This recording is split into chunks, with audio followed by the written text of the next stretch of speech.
Aku ngeliat berita-berita tentang pembulian, kadang aku ngerasa aku dulu seperti apa. Nah makanya salah satu, kalau bahasa orang kan balas dendam terindah terbaik adalah dengan pembuktian, dengan kita bisa seperti ini yang tidak bisa dapatkan orang lain. Jadi waktu luang lu yang keluar, yang lu sisihkan tergantikan dengan uang yang lu dapatkan. Dan inilah jual beli transaksi gitu kan. Jadi orang pun dapat manfaat dari lu pun dapat keuangannya. Kecuali lu nipu, nah itu nggak boleh. Orang tidak beli suatu produk, tapi dia beli solusi dari masalahnya dia. Ada satu orang mengatakan monyet bisa bertelur. Kita nggak akan yakin, tapi ada banyak media A mengatakan monyet bisa bertelur, Adli mengatakan monyet bisa bertelur, dan kita beliefnya terganggu, percaya jangan-jangan ada nih monyet bisa bertelur. Kalau sebenarnya bagi aku adalah suatu akumulasi tindakan yang kita lakukan berulang-ulang terus sampai akhirnya kita punya suatu karakter dan orang percaya dengan akun kita. Karena banyak yang aku temuin yang tadi bukan siapa-siapa, yang tadi mungkin dari bawah banget, tapi karena sering bergaul dengan orang-orang positif, hasilnya besar banget. Setuju. Tapi ada orang-orang yang terbiasa dengan kalimat kotor, terbiasa dengan pembulian, terbiasa dengan merendahkan, baik dari sosial media yang cuma hanya buat ketikan biasa, itu kan bisa menandakan seseorang. Orang-orang seperti itulah yang sulit banget untuk pindah level, seperti itu, untuk dari posisi bawah ke level yang di atas. Halo semuanya, kembali lagi di podcast Suara Berkelas. Hari ini spesial sekali karena aku kedatangan tamu berkelas, ada Mas Adli Hibatul. Halo Bang Bilal. Ketemu lagi Mas. Iya. Terakhir kita ketemu di UUD 2025 ya. Dan sekarang aku mengajak Mas Adli ke Suara Berkelas karena aku yakin teman-teman di sini yang mau belajar bagaimana jualan digital di TikTok ya, di link ID juga cocok sekali untuk kalian bisa mendapatkan hasil atau pendapatan even dari sampingan. Iya.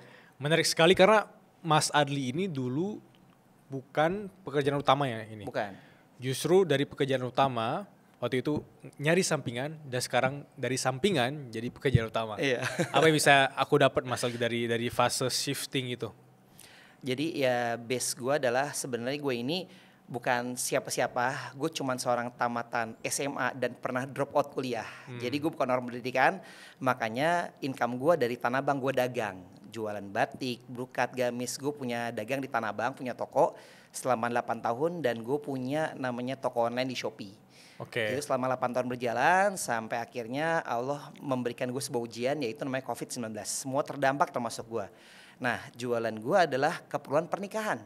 Batik, brokat, gamis. Saat itu COVID-19 pemerintah melarang namanya perkumpulan. PSBB gitu kan. Walaupun gue jualan online di Shopee tapi barang tidak bisa keluar sama sekali. Karena siapa yang mau beli, pernikahan pun dilarang gitu kan. Nah disitulah gue bangkrut total gitu kan. Sampai akhirnya uang ratusan juta sampai di titik minus 14 juta. Gue inget banget di April 2022 gue udah sempat ngelamar jadi Gojek. Saking gak tahu gimana cara nyari uang. Karena buat untuk kebutuhan anak dan istri. Nah akhirnya di Oktober 2022 gue kepikiran mau coba masuk ke TikTok. Bukan sebagai kreator tapi sebagai seller. Karena di Shopee tidak bisa naik. Kenapa? Ya tadi biaya admin makin tinggi, iklan makin besar, dan gue udah setahun nggak jualan juga. Ya udah tidak diprioritaskan sama Shopee. Nah, gue pengen jadi seller di TikTok. Nah, tapi gue nggak bisa. Gue cowok, sedangkan bikin konten baju cewek, gamis, nggak mungkin gitu kan. Nah, disitulah karena gue download TikTok, gue nyari info. Oh, ternyata ada namanya TikTok affiliate. Nah di situ gue mulai mempelajari tentang skill ya berjualan online, yaitu bikin konten. Selama ini kan cuman pasang etalase produk jualan di Shopee gitu kan sebagai seller, tapi kan sekarang nggak harus bikin konten. Nah dari situlah gue mempelajari sesuatu ilmu yang bahkan gue tidak tahu sama sekali. Gue belajar otodidak. Nah di situ yang harapan gue adalah saat itu gue masih punya toko Tanah Abang. Harapan gue cuman sampingan. Jadi ya Tanah Abang dapat 5 juta atau 7 juta, dari TikTok dapat tambahan 1 juta atau 2 juta gitu kan. Tapi yang gue kaget adalah bulan kedua gue. Jadi bulan pertama ini komisi gue 200.000, bulan kedua sekitar 13,6 juta dan gue kaget. Sedangkan jadi ada namanya GMV, ada namanya omset, ada namanya komisi. Nah yang gue sebutkan adalah komisi, jadi bersihnya. Nah gue pikir loh kok bisa segini tinggi gitu kan. Sedangkan gue pikir cuma hanya sampingan, ternyata hasil income lebih besar. Nah dari situlah gue memutuskan akhirnya jadi full time sebagai content creator di TikTok affiliate. Gitu. Di situ aku bisa melihat sisi orang-orang yang mau beradaptasi ya. Karena menurut aku adaptasi itu kan bagaimana cara kita bisa bertahan hidup juga. Betul. Ya di zaman tersebut. Karena kalau ditarik 20 tahun ke belakang lah, tidak ada Tidak dunia ada. seperti dilakukan oleh Mas Ali Dunia hari affiliate ini. itu tidak ada. Jadi ini adalah sebuah lapangan pekerjaan baru yang dulu kagak ada. Saat aku kuliah pun nggak ada dunia ini gitu. Tiba-tiba sekarang kebuka lapangan pekerjaan atau bisnis atau usaha baru yang bisa menghasilkan income yang dulu bahkan tidak ada sekitar 10 tahun atau 20 tahun yang sebelumnya. Kira-kira mindset atau mental apa yang harus kita miliki supaya kita nih bisa beradaptasi? Karena aku ngerasa bahwa anak 20-an sekarang kan apa-apa tuh harus instan ya. Mungkin kita ingin hasil yang luar biasa dengan effort yang rendah sekali gitu. Betul. Apa yang kita perlu bekali dari sisi mindset mental Mas Arli? Ya, jadi sebenarnya gini loh, kita harus punya alasan kuat. Kenapa kita harus memulai? Kenapa kita ingin belajar? Kenapa kita ingin mencoba? Karena ya aku jujur tidak ada keinginan untuk jadi content creator, tapi tekanan dan keadaan akulah yang nge-push aku untuk akhirnya mulai di TikTok. Karena aku bilang, seandainya tidak karena COVID, toko aku masih stabil gitu aja, aku tidak akan pernah mulai jadi TikTok affiliate. Betul nggak? Benar. Karena ya masih di kondisi nyaman. Saat tiba-tiba Allah push, gimana keadaan aku rendah banget. Nah disitulah otak aku mulai bekerja, mulai nge-push diri aku sendiri. Aku harus cari income tambahan lagi. Aku harus mencari informasi baru lagi. Apa yang bisa aku kerjain? Sampai aku dalam hati kayak ngomong gitu, kerjaan apa yang bisa menghasilkan income puluhan juta dalam waktu instan? Kan pertanyaan bodoh. Benar. Ya, sedangkan kenapa aku mulai TikTok itu bukan cuman pengen, karena aku tadi minus 14 juta. Istri aku lagi hamil anak kedua, usia 6 bulan, 3 bulan lagi harusnya lahiran. Anak pertama aku mau sekolah, 5 bulan nggak pernah ngasih bulanan istri. Mau ngasih uang dari mana? Udah nggak ada. Jadi setiap aku bangun tidur tuh pala belakang aku berat. Gimana cara aku keluar dari keadaan ini gitu. Nah disitulah aku mencari-cari info. Mulai belajar otodidak, YouTube aku lihat, Google aku cari info. Apa nih yang bisa aku pelajari. Nah itu kadang banyak teman-teman ini tidak punya turn point-nya, tidak punya tekanan ini yang ngebuat dia ya udahlah kenapa aku harus berubah. Nah itu. Jadi kita harus punya alasan yang kuat kenapa kita harus beradaptasi di era zaman seperti ini gitu. Kalau saya sendiri tidak punya tekanan, kira-kira ada langkah apa yang bisa kita tempuh? Nah jadi bagi aku ada dua ya. Motivasi itu adalah ada motivasi negatif, ada motivasi positif. Motivasi negatif ini adalah aku yang dalam keadaan yang aku tidak punya pilihan karena tekanan keadaan. Tapi ada namanya motivasi positif. Nah saat kayak aku nih, aku saat ini alhamdulillah udah berkembang lah seperti itu. Nah tanpa ada tekanan, tapi aku ingin berkembang lebih lanjut lagi. Itu, nah itu kemauan dari aku lagi kayak gitu. Jadi memang ada yang di-push karena keadaan, ada karena memang kemauan kita. Nah kalau misalnya kita tidak punya tekanan yang negatif kayak tadi, ya kita push dari tekanan positif kita. Butuh alasan apa? Kenapa teman harus berjuang? Kenapa ini? Kalau nggak punya alasan ya orang akan it's gone aja, jalan gitu aja. Gitu. Jadi harus punya alasan kuat sih menurut aku. Ya tadi juga ada fase di mana ketika minus 14 juta dan melihat di rumah ada istri, ada anak juga, sehingga aku tidak punya opsi lain selain tadi sempat melamar juga untuk ojek online ya. Nah di fase seperti itu menurut aku punya mental yang memang siap untuk disalahpahami, siap untuk dianggap aneh, malu. Betul. Karena setahu aku Mas Ali ini juga orangnya introvert sekali ya. dan itu tidak senang dengan fase kita pada saat itu, tapi kita menuju suatu tempat, kita menuju ke goals yang ingin kita tuju gitu. Apa insight yang bisa aku dapat dari obrolan ini? Jadi aku tarik ke belakang dulu ya. Kenapa aku ini introvert gitu. Jadi bisa dibilang aku ini adalah salah satu korban bullying verbal gitu. Jadi dari zaman SD, SMP, SMA sampai kuliah aku bisa dibilang ya orang-orang yang sering kena bullying. Sampai kalau kayak ada yang ngomong ya kalau nggak ada nggak seru, nggak ada yang bisa dicengin. Dan aku ikut ketawa.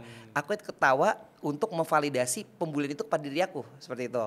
Nah, itulah yang ngebuat aku introvert.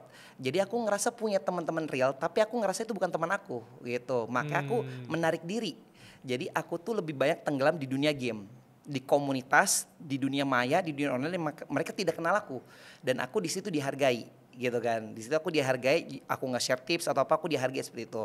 Nah jadi tiba-tiba aku punya dagang di Tanah Abang, oke. Tapi tiba-tiba sekarang aku harus bikin konten di era sosial media pakai muka yang aku nggak nyaman. Aku sering ngomong istri aku, lebih baik telepon daripada video call. Aku nggak nyaman video call.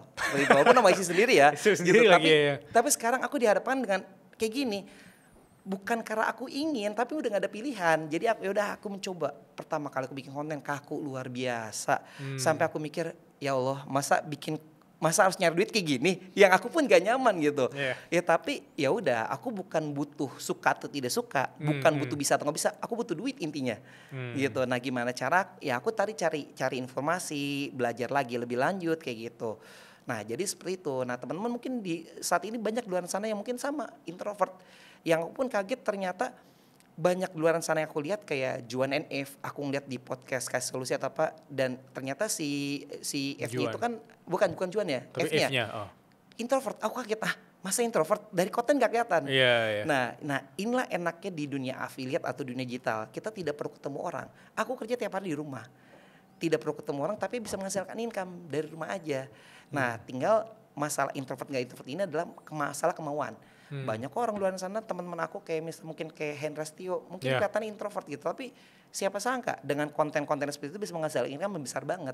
Nah seperti itu. Nah tinggal masalah kita nge-break si mental down kita ini yang ngerasa gue malu, gue nggak pede, gue nggak nyaman kayak gitu. Benar-benar aku setuju sekali sih. Orang melihatnya mungkin dari sisi membatasi diri atau self-limiting belief ya. Betul. Aku introvert sama dengan aku pemalu, sama dengan aku nggak bisa ngonten. Padahal penekanan kayak Mas Adli bilang tadi, introvert sama dengan aku mungkin selama ini diam. Jadi karena diam tadi aku cuma absorb ilmu orang, waktunya sekarang aku bisa sharing juga ya. Tapi kalau bisa aku gali sedikit di fase tadi sempat dibully dan juga memvalidasi dengan menertawakan diri sendiri ya. Itu banyak dialami oleh teman-teman di luar sana, aku yakin. Tapi apakah di fase itu banyak pelajaran yang bisa diambil ke Adli yang sekarang? Dan ada pesan nggak bagi teman-teman di luar sana yang mungkin masih kayak suka membuli orang atau bahkan mereka juga korban dari bully? Mungkin ini banyak banget teman-teman ngalamin seperti ini, yang mungkin seperti aku alamin. Makanya aku ngeliat berita-berita tentang pembulian, kadang aku ngerasa aku dulu seperti apa. Nah makanya salah satu, kalau bahasa orang kan balas dendam terindah terbaik adalah dengan pembuktian, dengan kita bisa seperti ini yang tidak bisa dapatkan orang lain. Dan itu mungkin yang aku rasain gitu, yang aku nggak tahu orang luar seperti apa, tapi intinya orang pada kenal Adli betul sekarang seperti apa. Mereka tidak punya power lagi untuk membuli aku seperti dulu. Karena keadaan aku sekarang sudah berbeda gitu. Bahkan ya aku tidak bisa cerita siapa orangnya, tapi kadang yang dulu dia ngebully aku gini, tiba-tiba datang, Dli ajarin dong begini lah, lu kemana aja dari dulu, sedangkan gue kan sering dibully sama lu gini, tapi sekarang kenapa lu datang ke gue buat nanya sesuatu hal kayak gini. Nah jadi ya udah, kita jadikan bukan kesalahan, apa sebenarnya masa lalu kita sebagai bahan bakar untuk kita bisa membuktikan kepada orang lain bahwa ini loh gue yang sekarang, seperti itu. Jadi jangan jadikan itu sebagai apa ya, sebagai dendam, sebagai apa, tapi jadikan itu bahwa kita motivasi bahwa gue harus bisa lebih tinggi daripada dia, bahwa ini gue buktikan tanpa kita harus langsung menyentuh orangnya, seperti itu. Gimana? Menarik ya obrolan tadi. Sebelum kita lanjut, aku cuma mau bilang kalau podcast kali ini disponsori langsung oleh Linkit.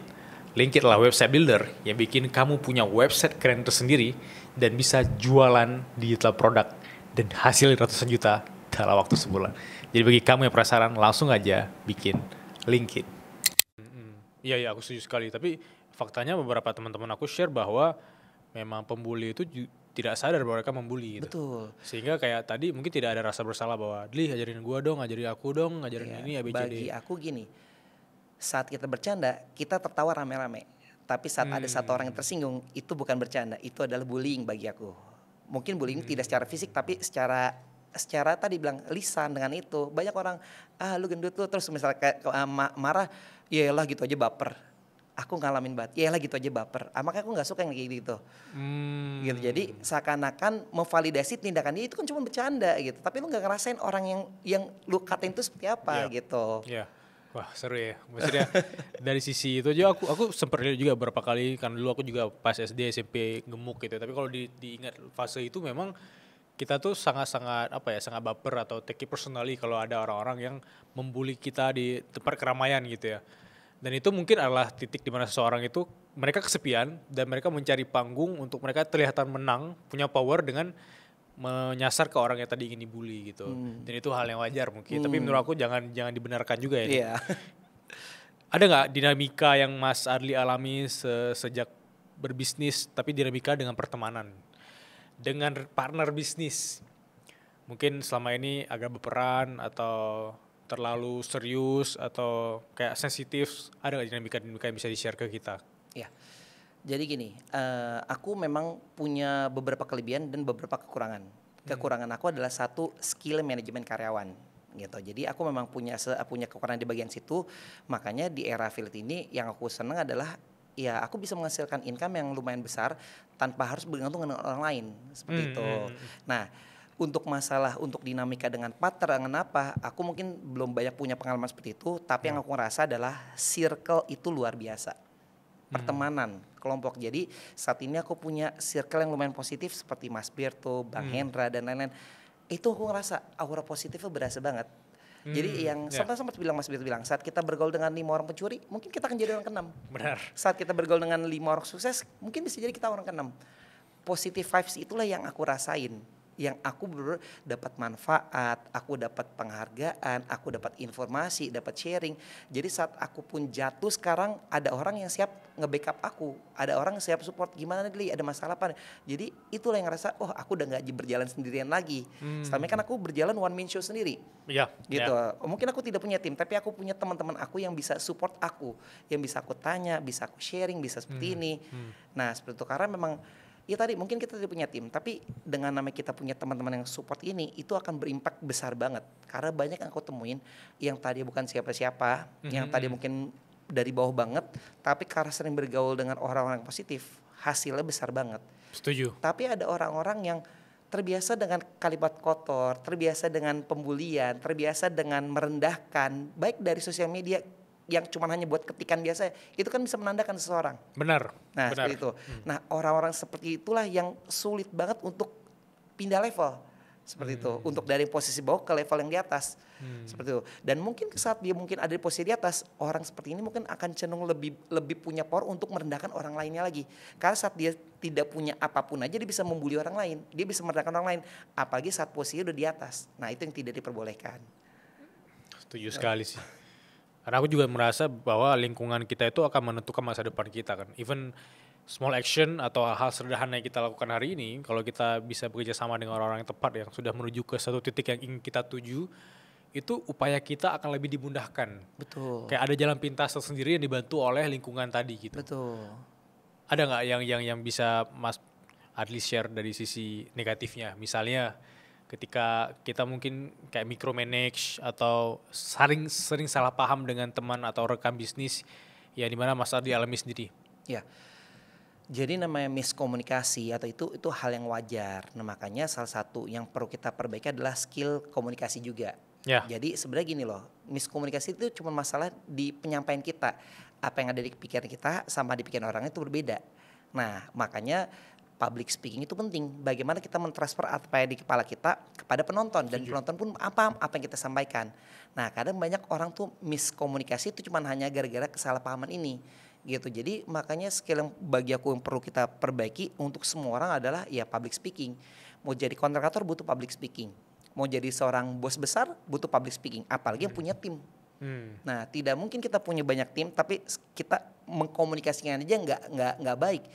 Kesalahpahaman antara satu bagian dengan bagian yang lain. Nah itu. Jadi perlu banget kita mempelajari skill public speaking, komunikasi. Nah itu banyak banget untuk sub-subnya. Kalau misalnya sebagai content creator kan bagaimana kita mendelivery tentang bagaimana ilmu marketing. Tapi dengan ilmu komunikasi sama, dengan public speaking sama, saat kita pakai untuk bagian tim berbeda. Gitu. Nah kita makanya ya siapapun baik bawahan, atasan atau siapapun kita perlu banget belajar ilmu public speaking sih. Iya aku setuju. Sempat bilang juga sama Bang Kemal Mokhtar, dia bilang bahwa apapun pekerjaan kita, skill pendamping nomor 1 yaitu public speaking. Betul. Ya. Mau kamu seorang supir, mau kamu apapun pekerjaannya, public speaking itu penting sekali. Betul. Dan itu yang menjembatani kita dari kesalahpahaman menjadi komunikasi yang lebih baik gitu ya. Kalau misalnya Mas Adli masuk ke dunia anak 20-an, itu kan rata-rata sekarang orang-orang di fase 20-an ingin belajar bagaimana menghasilkan uang yang lebih cepat ya. Kayak kita bahas tadi gitu. Dan sekarang aku ikutin Mas Adli, lebih dari 500.000 orang follow cerita Adli. Dan sekitar 37.000 lebih orang jadi member ya Mas Adli ya. Iya. Nah itu kan ramai sekali ya. Kira-kira bisa dibocorin nggak berapa tips and trick supaya kita ini jago jualan dan supaya produk kita tuh tetap laku di pasaran. Iya. Jadi sebenarnya baik dari affiliate, ilmu marketing ataupun mungkin kita sebagai perusahaan itu bagi aku sama. bagaimana cara kita memberikan solusi dari masalah orang lain. Simpelnya affiliate adalah basic adalah ilmu marketing. Jadi banyak yang sering aku temuin para teman-teman yang bikin konten cuman hanya menjelaskan harga fitur, tapi tidak menjelaskan apa manfaat produk itu untuk orang, kenapa orang harus beli produk ini. Yap. Nah, jadi fokusnya aku dari seluruh materi aku adalah bagaimana cara kita membuat sebuah konten itu memberikan solusi dari masalah orang. Orang tidak beli suatu produk, tapi dia beli solusi dari masalahnya dia. Contoh seperti yang kemarin aku cerita, aku punya masalah loh. Jadi di rumahku ada tikus di plafon. Betul dong, sering dong ada tikus belagu gini. Nah, aku mencari solusi, yaitu aku beli namanya racun tikus. Ternyata efektif membunuh tikus, tapi menimbulkan masalah baru. Ternyata tikusnya mati di atas plafon, menyebabkan bau yang tidak sedap. Nah, aku tidak akan mau lagi pakai produk itu. Dan aku mencari solusi yang lain. Ternyata ada namanya perangkap tikus yang pakai lem. Nah, aku pakai, ternyata punya masalah lagi. Kalau tikus lem besar bisa kangkat. Dan akhirnya pernah sampai nempel di tangga dan lain-lain. Dan aku akhirnya mencari, oke lah produk apa deh yang kira-kira bisa menjadi solusi, apakah alarm tikus atau apa. Ternyata aku ketemu satu perangkap yang tidak membunuh tikus dan itu efektif. Dan aku suka, aku coba satu ternyata oke, berhasil, dan aku karena suka aku beli 4. Dan aku tidak membeli perangkap tikus, harganya 4 kali bahkan 5 kali lebih lipat lebih mahal daripada racun tikus dan lem tikus. 5 kali lipat lebih mahal. Tapi aku siap bayar. Kenapa? Ya karena aku mendapatkan solusi dari masalahnya aku. Nah, bikin konten pun seperti itu. Seperti kayak misalnya podcast kasih solusi, bagaimana kita memberikan solusi dari masalah orang, seperti itu. Atau misalnya kayak orang tuaku saat ini mungkin lagi kesehatan lagi menurun, udah coba berbagai macam obat, udah coba berbagai macam pengobatan, tapi tidak menimbulkan efek samping yang lebih baik gitu. Nah, sampai akhirnya bokap ketemu suatu obat yang harganya lumayan mahal, dicoba, ternyata menimbulkan efek samping jauh lebih baik, lebih mending. Walaupun harganya mahal, kita akan siap bayar. Kenapa? Ya karena mendapatkan solusi dari masalah yang dihadapi. Aku tidak sedang membeli obatnya, bokap gue tidak sedang membeli obatnya, tapi sedang membeli solusi dari masalah yang dihadapi. Nah, semua orang begitu.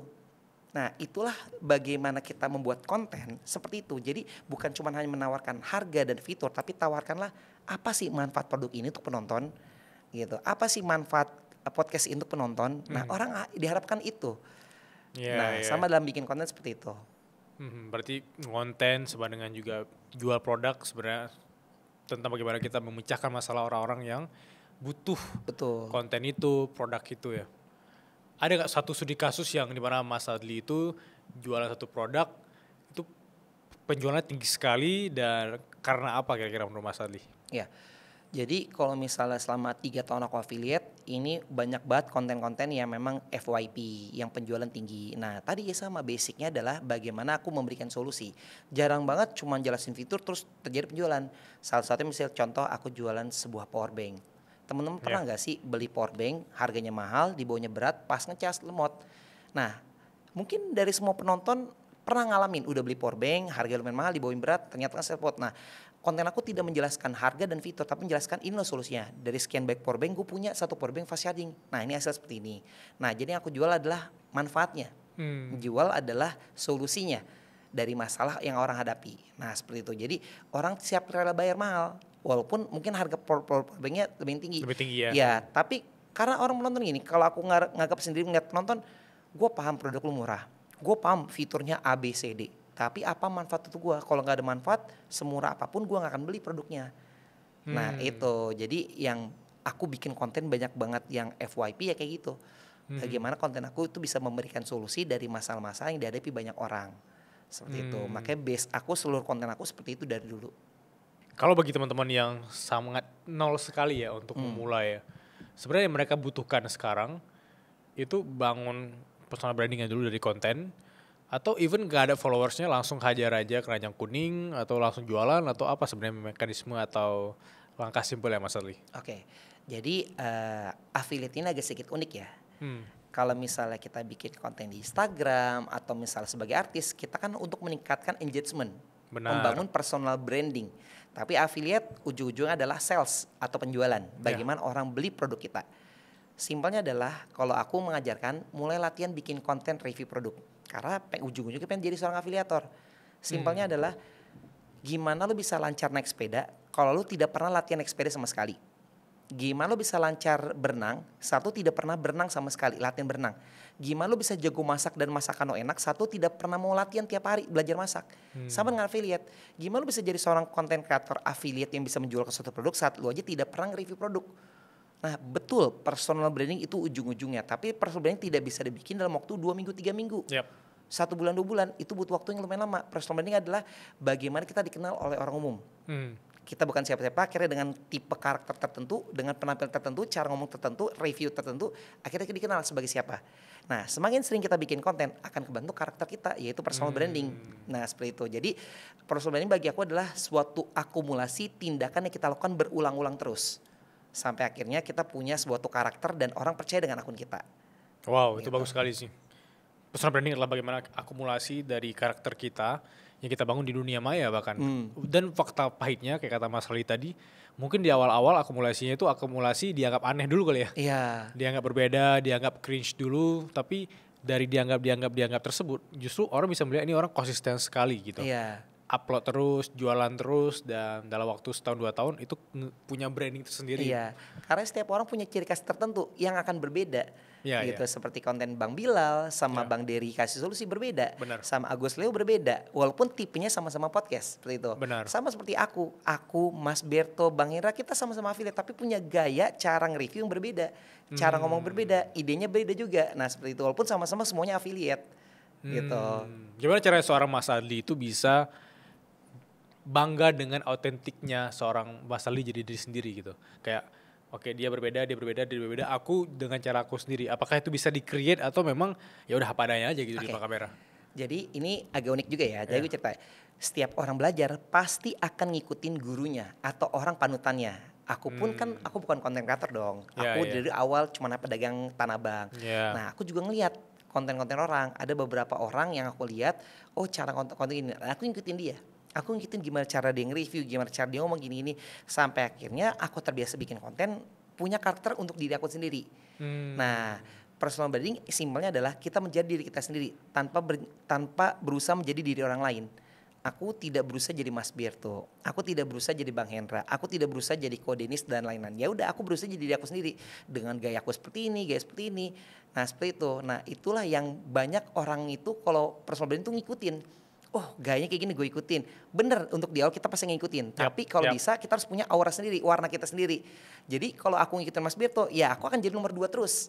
Gitu. Aku tidak akan bisa jadi nomor 1 gitu. Nah, aku harus bikin create suatu karakter yang aku punya yang memang berbeda dengan orang lain. Nah, itulah yang disebut personal branding. Ya udah, nggak apa-apa, kita latihan terus setiap hari. Lama-lama kelamaan akan kita kenal kok karakter kita seperti apa, gaya ngomong kita gimana, penampilan kita gimana. Nah, seperti itu.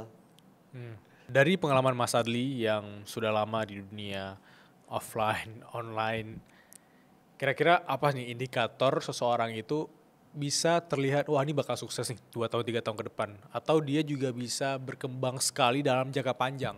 Apa indikatornya menurut Mas Adli? Ya, bagi aku sih ya ini mungkin basic ya, dan mungkin orang semua udah tahu, yaitu adalah konsisten seperti itu. Tapi nggak semua orang ini kuat dan sabar untuk namanya melakukan hal yang sama berkali-kali. Nah, jadi kayak aku punya beberapa teman gitu kan, aku juga sebagai edukator juga, aku ngeliat banyak konten-konten orang yang sebenarnya bagus, tapi akhirnya mereka berhenti tengah jalan. Lalu aku juga punya suatu teman yang mulai sama dari tahun 2022, tiba-tiba dia vakum setahun, mungkin karena mungkin ada kesibukan atau kerjaan, dan akhirnya ketemu lagi dan dalam kondisi yang sudah berkembang dan dia masih di situ terus. Nah, aku ajakin, nah kurangnya adalah mungkin satu konsisten, yang kedua adalah kurangnya dorongan dari teman-teman yang support mereka. Ya udah, aku ajakin ketemuan sama Mas Berto, sama aku. Jadi bukan cuma sharing tentang teknik, enggak, tapi biar aura positif berasa loh. Ngumpul sama orang memang aura positif berasa. Dia tidak mencari teknik gimana gini, enggak. Nah, tiba-tiba dalam waktu 3 bulan 4 bulan aku dikabarin sama dia tembus 4 digit. Bisa menghasilkan GMV 1 miliar 1 bulan. Nah, memang potensi dia seperti itu seharusnya. Kontennya bagus banget. Tapi karena dia mungkin tidak punya dorongan, dia ngerasa hasil begini aja gitu kan, akhirnya nyerah. Sedangkan pas dia ketemu sama teman-teman yang memang hasilnya impact-nya besar dan konsisten, dia mulai panas lagi. Akhirnya mencoba lagi melakukan hal yang sama lagi. Nah, itu. Jadi banyak orang yang aku lihat adalah ya tadi, terlalu cepat menyerah. Karena ya apalagi pemula ya, pengennya 1 bulan 2 bulan menghasilkan income. Sedangkan orang kan nggak bisa. Kita sekolah penerbangan aja, kita bukan pilot, belajar berapa lama? Setahun Benar. 2 tahun. Kita SMA nggak ada namanya kedokteran. Kita sekolah kedokteran berapa lama belajarnya? Setahun 2 tahun untuk menjadi ilmu yang paham bagaimana untuk praktik sebagai bidan atau dokter lah. Sekarang affiliate pengennya sebulan 2 bulan tapi pengen langsung menghasilkan nih kelihatan depan kayak gini. Nah itu yang nggak bisa. Sedangkan basic ilmu marketing aja belum ada. Cara dia ngomong aja masih belum bisa. Tapi pengen itu sama seperti orang lain. Seakan-akan kelihatannya bikin konten cuma 1 menit gitu doang. Kayaknya mudah kok gue nggak bisa. Nah itu. Iya. Nah itu sih yang aku lihat. Tapi kata kunci di situ sebenarnya nggak cuma konsisten, sabar tadi ya Mas. Betul. Sabar dengan ketidaknyamanan jangka panjang ya. Betul.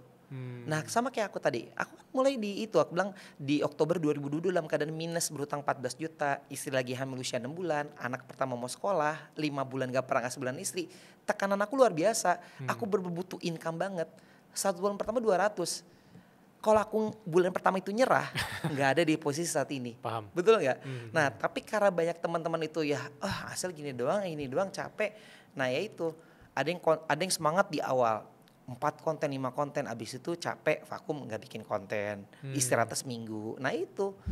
Nah kalau misalnya bisa bikin konten, ya udah cukup 1 hari satu konten 1 hari, dua konten 1 hari, tapi stabil. Jangan sampai menggebu-gebu 1 hari, abis itu vakum. Nah itu. Nah itu yang kebanyakan sering aku temuin di para pemula yang aku lihat. Iya, iya. Mungkin tempat yang paling menakutkan itu bukan tempat ketika kita gagal, tapi tempat di mana ketika kita tahu kita punya potensi tapi kita mending tidak melanjutkannya gitu, kayak Iya. udah tahu nih potensial mungkin sangat-sangat besar, mungkin awal 200.000, 1 juta, 2 juta, tapi kita langsung fokus ke kapan 50 juta pertama. Iya. Sangat jauh gitu ya. Iya. Jadi kayak kemarin aku ngobrol sama Bang Leo gitu, Agus Iya. Leo kan. Dia ngomong orang itu bukan pengen belajarnya, tapi pengen isi perutnya, pengen langsung duitnya gitu. Oh, Jadi iya. pengen ngerasa, gue pengen incar adalah gue gak peduli prosesnya, gue gak butuh public speaking, gue butuh, tapi gue pengen adalah duitnya. Nah itu, dia tidak menikmati prosesnya, tidak menikmati dia belajarnya, tapi pengen adalah gue bikin konten langsung menghasilkan di detik itu juga. Nah itu yang sering aku temuin. Dan even itu kan posisi sekarang Mas Aldi itu juga hadiah dari konsisten dan sabar tadi ya. Betul. Bukan berarti Mas Aldi ketika mulai gue udah bisa tebak nih 2025 gue di sini. Yang aku paling sebel adalah, wah Bang Adli mah enak udah punya personal branding gitu kan. Hey 2022 siapa yang kenal Adli Hibatul gitu. Aku mulai TikTok dari awal banget, gak ada yang kenal aku gitu. Aku sebagai edukator iya, affiliate juga iya. Tapi sekarang 2022 terus Oktober, November, Desember 2024 awal siapa yang kenal Adli Batul. Nah karena aku konsisten tiap hari, aku ngebangun nama aku sendiri. Nah seperti itu. Nah kebanyakan orang lihat adalah saat di puncak tapi gak bisa ngeliat gimana proses dari awal. Nah kalau orang-orang yang kenal Mas Aldi dari proses dari awal tadi mungkin penjual Tanah Abang, ada nggak fase di mana ketika mereka ketemu dengan Adli yang di posisi sekarang di dunia kreatif ini malah aneh, malah orang yang berbeda sekali gitu. Karena menurut aku tuh itu yang menariknya di dunia kreatif, kita bisa aja mengagetkan teman-teman kita, keluarga-keluarga kita selama ini dengan branding atau personal branding yang kita punya sekarang. Iya. Gitu. Tapi uniknya malah kebalikannya. Gimana tuh? Mereka itu udah terbiasa di offline, dia terbiasa ini mungkin tahu aku seperti tapi tidak berani melangkah untuk terjun di kolam yang sama. Oh, Maksudnya gini loh, Okay. ya salah satu kayak saudara-saudara aku, omnya aku, kan ini kelihatan loh angkanya seperti apa. Paham. Aku pun share seperti ini, tapi mereka tuh tidak pernah nanya, nih gimana gini. Sedangkan tahu kondisi mereka juga boleh butuh income atau apa, tapi ngerasa, gue nggak pede, gue nggak bisa, gue nggak ngerti. Nah itu, jadi mereka tuh tidak mau mempelajari sesuatu hal yang ya ini bisa menghasilkan. Kenapa? Mungkin tidak ada atasan. Sedangkan kalau misalnya lu digaji 40 juta sama bos, lu kerja, lu belajar itu, mungkin mau. Tapi karena dia kemauan diri sendiri nggak ada, dia tahu ini menghasilkan ini. Tapi ya udahlah, mungkin bukan dunianya gue, mungkin gue nggak bisa. Ya ini mungkin Adli, bukan gue. Nah itu. Jadi uniknya adalah saat aku memang udah di posisi atas dan menghasilkan, tapi tidak semua orang berani melangkah di kolam yang sama atau melangkah di langkah yang sama seperti aku. Nah, aku setuju sekali sih, benar. Iya. Kayak maksudnya selama ini kan orang take it for granted mengenal Adli dari sisi Adli aku kenal dari dulu nih. Tapi ketika dia mencoba ke kolam yang baru, mungkin ada rasa segan atau aduh mungkin aku tanya sama Adli kan aku udah kenal Adli yang versi ini. Kalau nanya Adli versi kreator atau edukator di TikTok malah aneh gitu ya. Dan itu kenapa aku bilang bahwa kadang orang terdekat kita di sosial media ya memang bukan orang terdekat kita di dunia nyata gitu. Betul. Iya. Nah, fase dari tadi di awal kita ngomongin tentang main income-nya kan dari jualan Tanah Abang. Tapi kan nggak langsung nutup toko kan ketika sudah punya pegangan di side income ini kan. Mungkin insight menarik aku dapat itu ya bagi teman-teman yang mungkin mau kerjain passion project-nya nggak harus langsung resign. Betul, betul. Nah, aku selalu ngomong jangan pernah langsung bakar kapal. Mau saya gini loh. Aku ini kan TikTok ini belum menghasilkan, belum tahu seperti apa. Nah, bulan pertama aku 200.000 komisinya. Nah, harapan aku TikTok ini nggak muluk-muluk, cuman berharap 1 juta 2 juta. Jadi dari Tanah Abang dapat 5 juta 7 juta, dari affiliate dapat sekian. Yang muluk-muluk Nah, ya. iya, aku kaget di bulan kedua 13,6 juta. Nah, disitulah aku cerita kepada istri aku pengen nih coba full time. Kenapa? Aku punya alasan. Karena aku income 2 tempat, capeknya juga 2 tempat. Sebelum berangkat kerja, berangkat toko, aku bikin konten dulu, di toko aku ngedit, terus upload sore, baru waktu untuk anak dan istri. Aku capek, aku burn out, aku lelah gitu. Yang ada anak dan istri tidak ada waktu gitu kan. Nah, aku ngelihat after covid ini Tanah Abang offline akan turun dan online akan naik gitu kan. Aku coba pengen full time, ditolak habis-habisan sama istri gitu. Karena kenapa? 8 tahun usahanya aku dari situ. Tiba-tiba seluruh income aku pengen ditutup hanya untuk suatu hal yang baru 2 bulan. Aku bilang, Tanah Abang ini aku ngeliat ke depan akan turun, sedangkan ini aku lihat after covid orang melek online gitu. Intinya perdebatan semua istri sampai perdebatan selama 8 tahun aku nikah itu yang paling parah. Sampai itu bilang kalau lu nggak mau ke Tanah Abang biar gue yang ke Tanah Abang gitu kan. Mau usah udah lu nggak bisa, lu lagi hamil mau pergi ke Tanah Abang gitu kan. Sedangkan gue mau coba full time. Gue bilang oke, kasih gue kesempatan, kasih gue waktu untuk pembuktian. 1 bulan kita tutup toko sementara aja. Kalau misal bulan ketiga turun berarti TikTok tidak stabil. Ya udah, gue balik lagi ke Tanah Abang, gue buka lagi bulan keempat Tanah Abang. Tapi kalau misalnya ternyata memang naik, ya udah, kita tutup toko permanen. Dan alhamdulillah aku selama 6 bulan itu naik terus, tidak turun. Jadi dari 200.000, 13,6 juta, 26 juta itu naik terus sampai akhirnya di bulan ke-6 turun. Turunnya cuma 5 juta dan masih dapat 55 juta.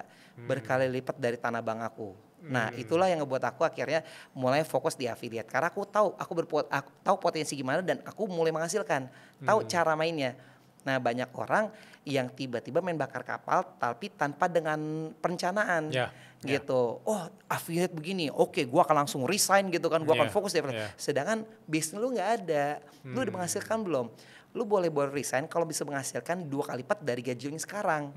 Gitu. Dan pertimbangan stabil atau enggak. Karena affiliate ini kan kayak orang bisnis, bisa naik turun. Bener. Bukan naik terus. Nah, kalau misalnya kita kerja kantor dapat terima gaji, tiap bulan stabil gitu terus. Tapi affiliate bisa naik tinggi banget, bisa turun drop banget. Aku pun pernah turun 50% gitu. Nah, itu yang mungkin teman-teman yang jarang lihat. Jadi jangan langsung bakar kapal, tapi coba lihat prosesnya seperti apa. Coba teman-teman pertimbangan apakah sudah bisa resign atau belum gitu sih. Tapi menariknya justru aku kenal Mas Adli itu bukan karena Mas Adli yang di TikTok, tapi karena Mas Adli yang jualan retail produk di LinkedIn kan.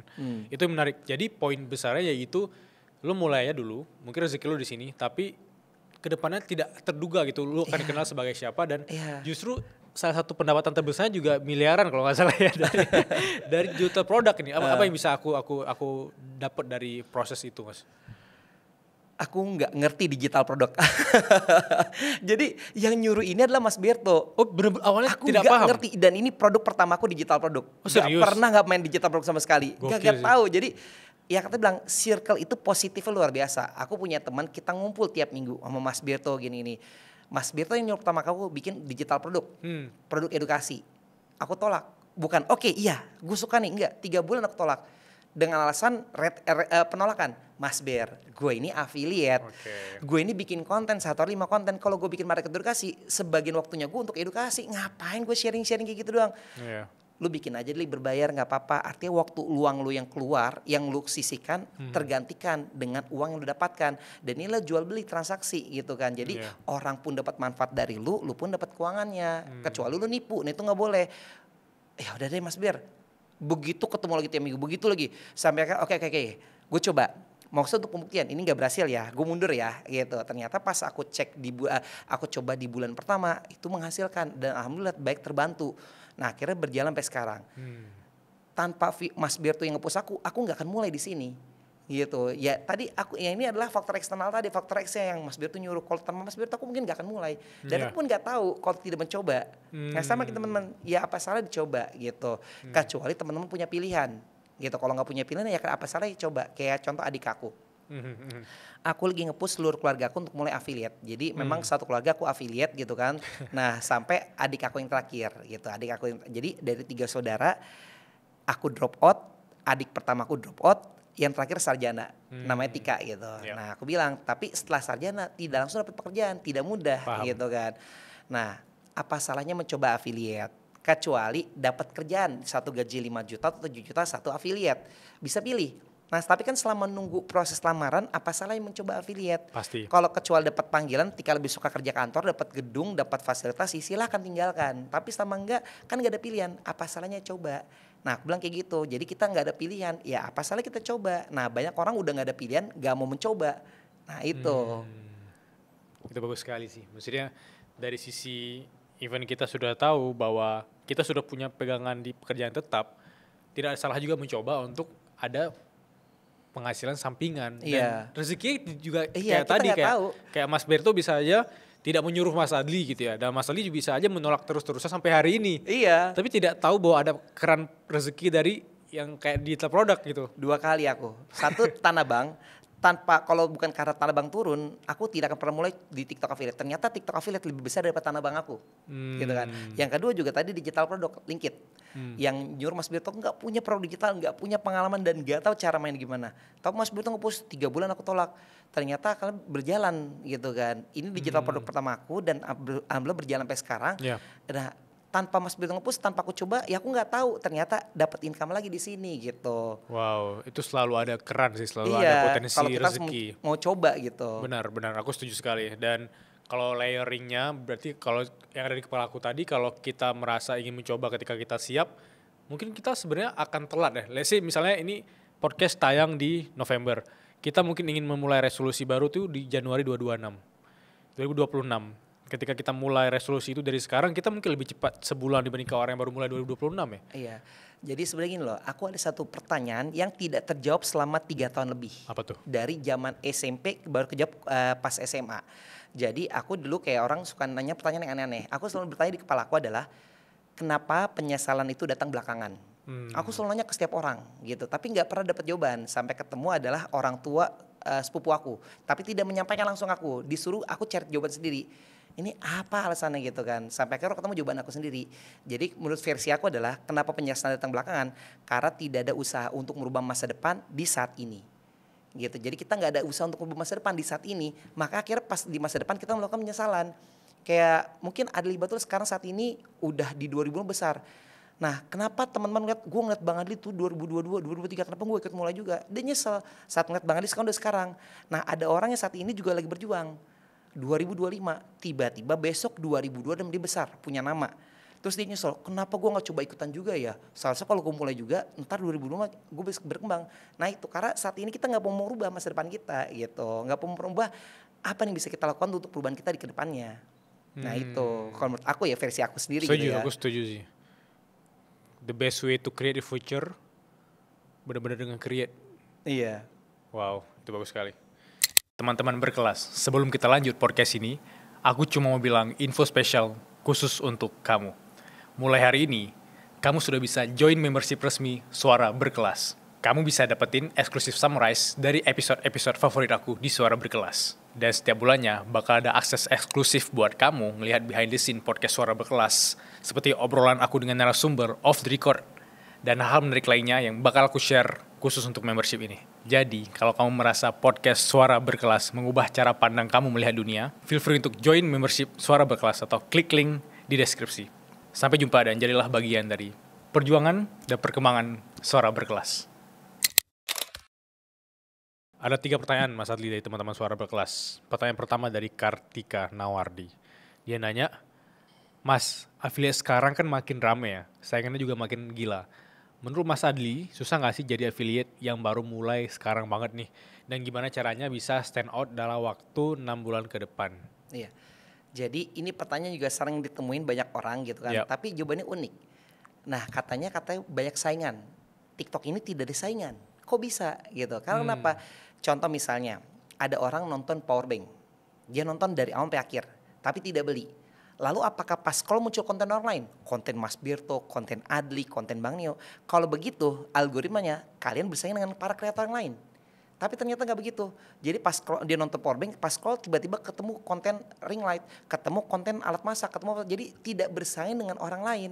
Nah kita ini bersaing untuk mendapatkan atensi penonton.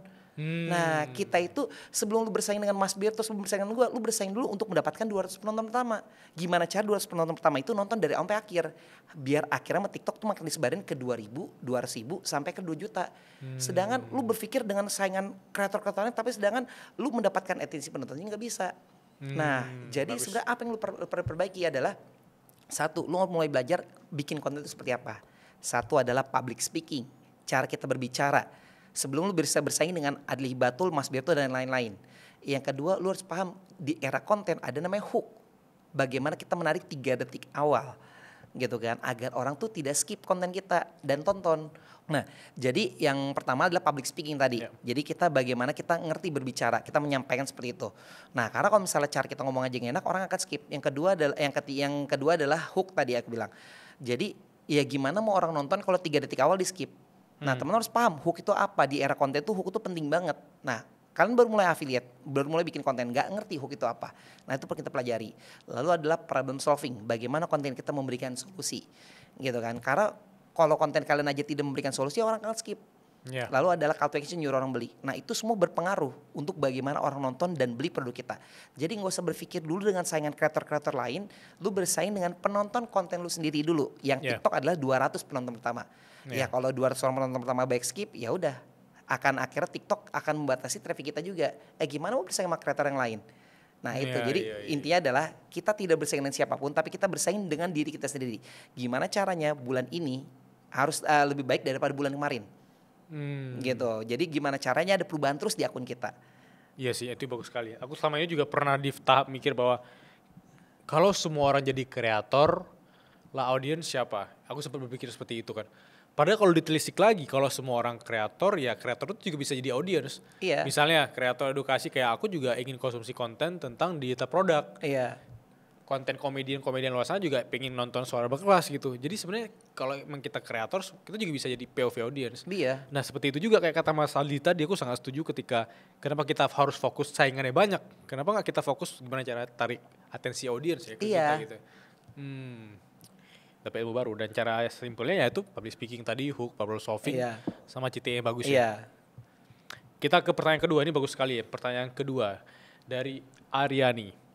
Halo Mas, izin saya ingin bertanya, saya ibu-ibu masih 50 tahunan, saya baru aja dengar tentang produk digital dan tentang affiliate.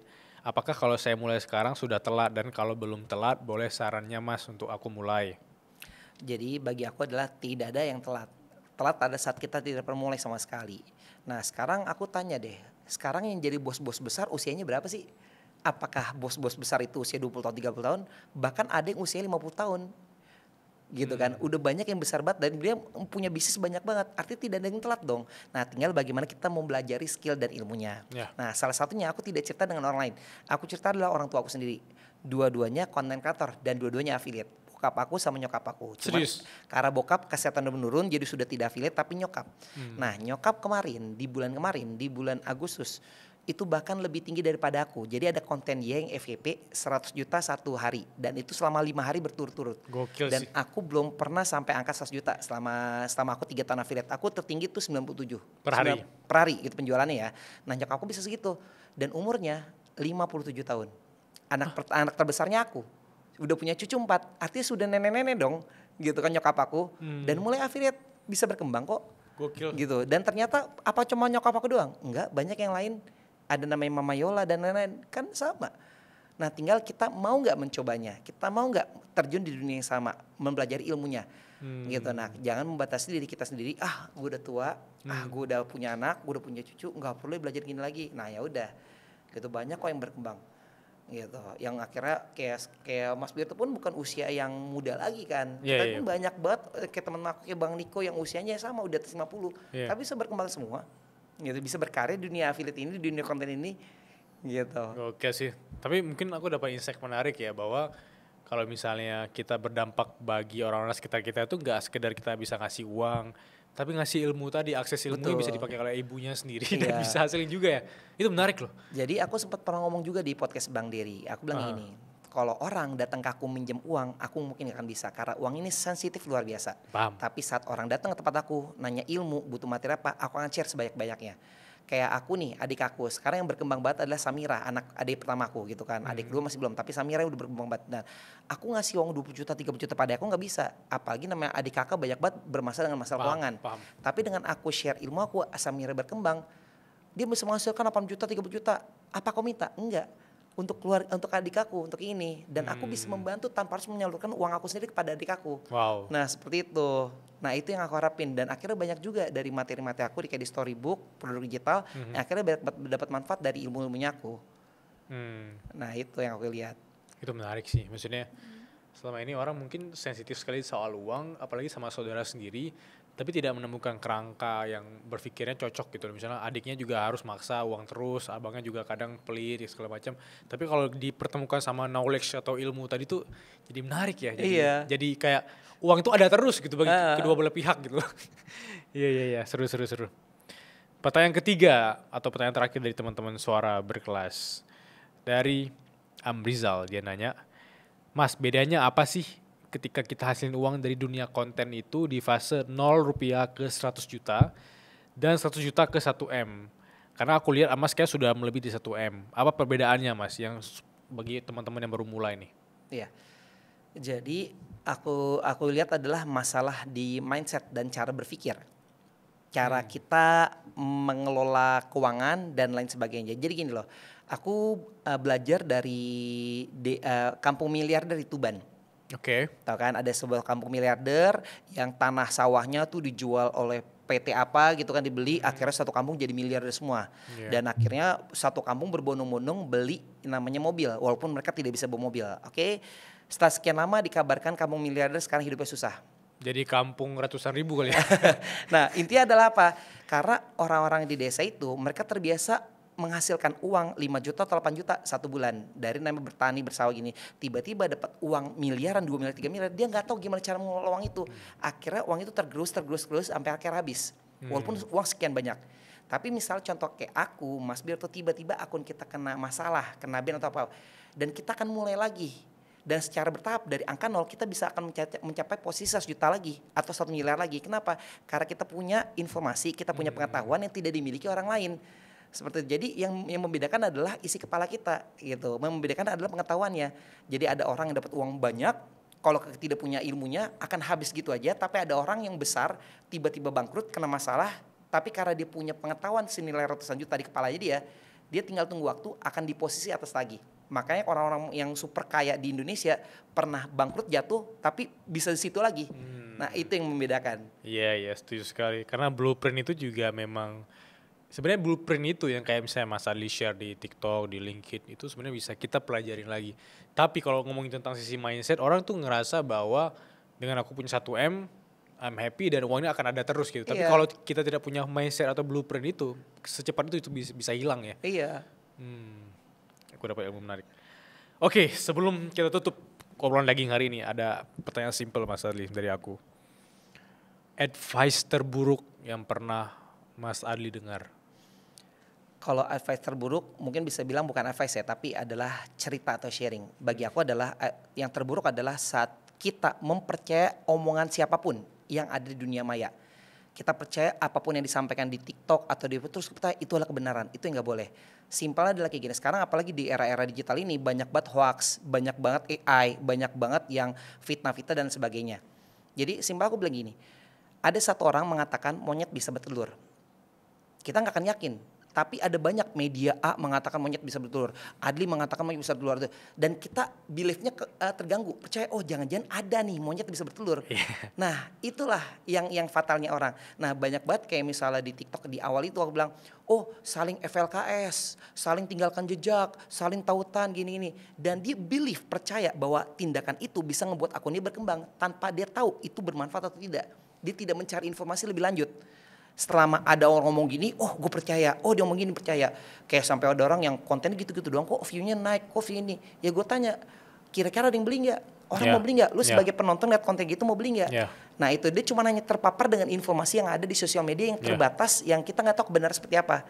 Nah itulah yang bagi aku yang ya bisa bilang advice terburuk yang kita bisa percaya apapun kita lihat di sosial media. Ternyata kenyataan tidak seperti itu. Wow, itu bagus sekali sih. Dan integritas juga jadi kata kunci yang penting di sana. Betul. Terima kasih Mas Ali. Siap. Terima kasih semuanya. Sampai jumpa.